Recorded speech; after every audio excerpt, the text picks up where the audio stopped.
Thank you all for having me. Over 40,000 reasons, 46,080 reasons is why I'm running for mayor.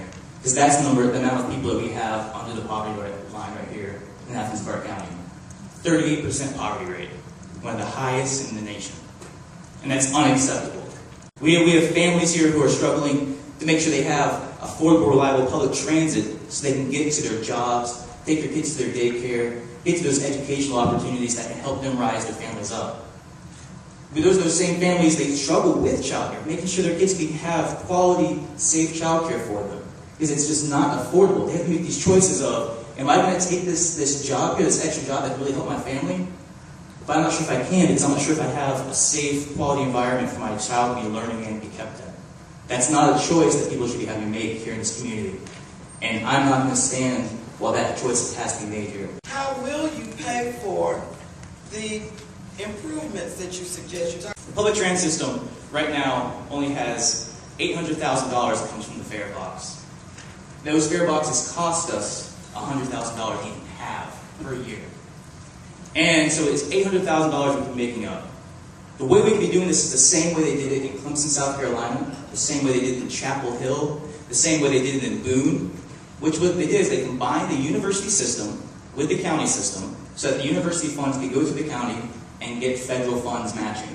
Because the universities can't, just the way it's structured, they can't be getting it. Clemson realized this, they started diverting the funds through the county, and they started to be able to increase the amount of revenue they had towards their transit system, making it completely free. There's a lot of ways we could be doing this. And a lot of the other initiatives I have on here too aren't going to be costing us money. The Sexual Assault Prevention Task Force, a way that we could be fighting and preventing sexual assault here before the consequences, we have to deal with the consequences of it actually happening, that would cost us absolutely nothing to put in place. Is there anything in your goals that would address making sure that Athens-Clarke County courts are fairly operated so that all citizens get the same level of justice?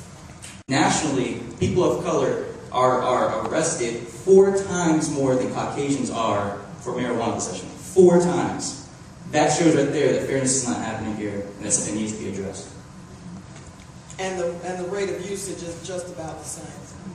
Do our zoning laws favor student housing over community housing? And if so, what, if anything, would you do to address that? And we have zoning requests that come to us on a regular basis, but my understanding still is that the zoning laws we have are the zoning laws that the citizens said they wanted at the time they were put in place. Yes.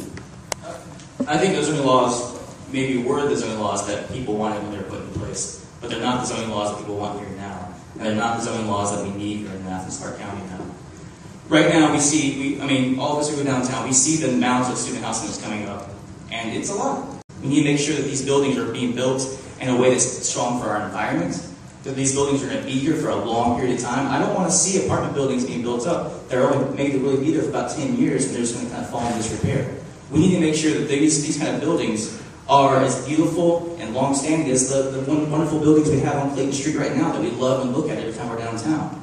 We need to make sure that our zoning laws are updated. We're on a big cusp of change here in our community when it comes to development, when it comes to growth, and we need to make sure that our downtown area the zoning is built right for that so that we don't lose the precious gem that we have of a downtown right now.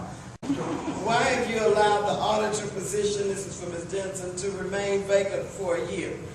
We tried to find a time that we could meet together. We actually had a retreat, and the director of our retreat said that question should be saved for another time, that it would dominate the whole retreat.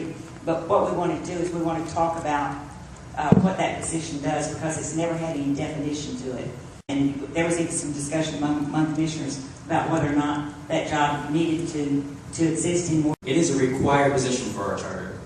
More than 25% of my opponent's term has lacked this integral role to audit and make sure that our government is working the best it can, to make sure the systems of our government work as best it can. How can we say that our government is running the possibly best it can be when we don't even have that position who makes sure it's supposed to do that isn't even there?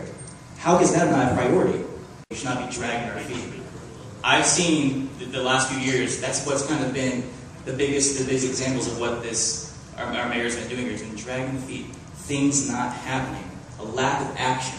I've heard some people use the word obstructionist even at times. I mean, we need to make sure that we are moving towards action. Make sure we're looking for solutions with a bias towards action. Looking for things that we can be putting into place that are going to take effect, that are going to move us forward.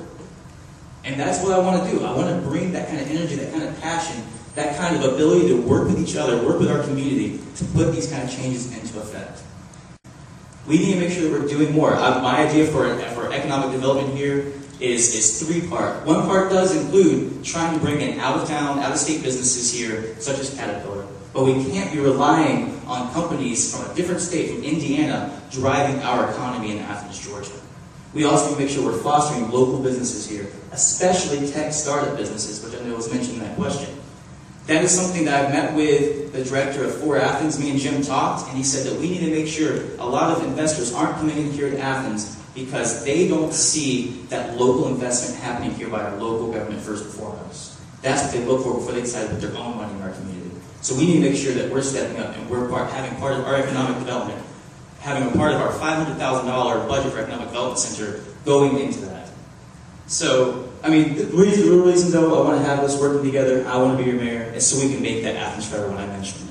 Because in Athens for everyone, we have affordable transit. We have childcare that's available for everyone, no matter how much income they have. We are listening to the input of our residents and welcoming and actually going after that input. And we have an Athens that's safe and welcome for every single person here, no matter what their race is, no matter what their sex is, no matter what their income bracket is, no matter what their documentation status is. This community should be waving a flag that says, we are safe, we are welcome, and we should be moving towards prosperity, sustainability, and equality. And that's the three things I want to bring here to Athens, Georgia. Thank you so much. Let's take